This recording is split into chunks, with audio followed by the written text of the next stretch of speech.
បាទថ្ងៃនេះនៅក្នុងនាមគណៈជាកាយភាពខេត្តក៏ដូចជាក្នុងនាមខ្លួនខ្ញុំផ្ទាល់បាទក៏សូមថ្លែងអំណរគុណចំពោះរដ្ឋបាលស្រុកស្វាយតើសូមថ្លែងអំណរគុណចំពោះបងប្អូនកងកម្លាំងបងប្អូនមន្ត្រីរាជការជាបរដ្ឋទាំងអស់ដែលបានដឹកនាំបាទមួយក្មួយដែលជាសិស្សានុសិស្សនៅក្នុងភូមិសាស្ត្រនៃស្រុកស្វាយតើនេះបាទជារួមយើងរៀបចំទាំង11ឃុំអញ្ចឹងទេយើងធ្វើដាច់ដូចគ្នាក្នុងការរៀបចំទិវាសម្អាតបាទបរិស្ថានអនាម័យនៅបណ្ដាទីកន្លែងដែលយើងប្រកបការងារក៏ដូចជាកន្លែងដែលយើងរស់នៅអ្វីដែលជាការគិតគូរនេះដូចនៅក្នុងការធ្វើរបាយការណ៍របស់លោកអភិបាលស្រុកមិញអញ្ចឹងគោលបំណងរបស់យើងចង់ធ្វើម៉េចឲ្យកន្លែងដែលយើងរស់នៅសហគមន៍របស់យើងនេះគឺជាសហគមន៍ដែលមានភាពស្រស់បំព្រងមានបរិស្ថានអនាម័យល្អបាទមានសោភ័ណភាពបាទការរៀបចំបែបនេះយើង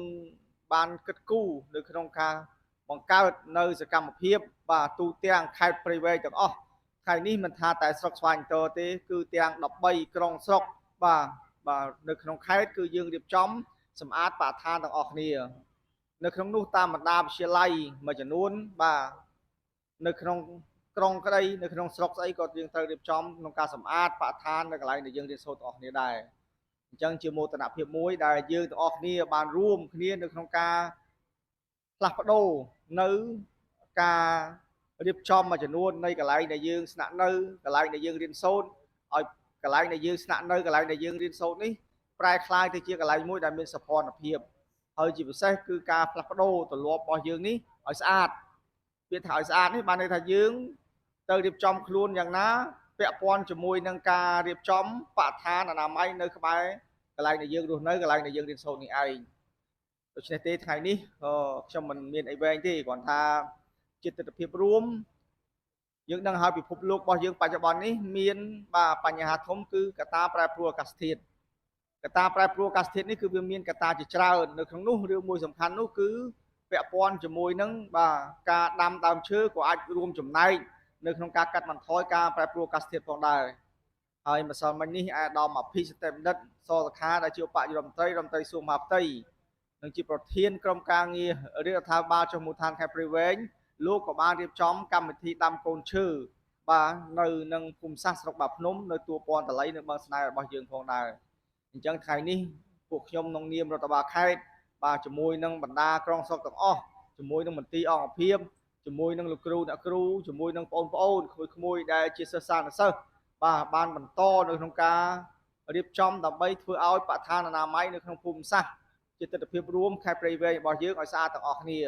ជាទស្សនវិជ្ជាជាតំបន់ជាសហគមន៍យើងធ្វើម៉េចឲ្យកន្លែងដែលយើងរស់នៅឲ្យកន្លែងដែលយើងធ្វើដំណើរ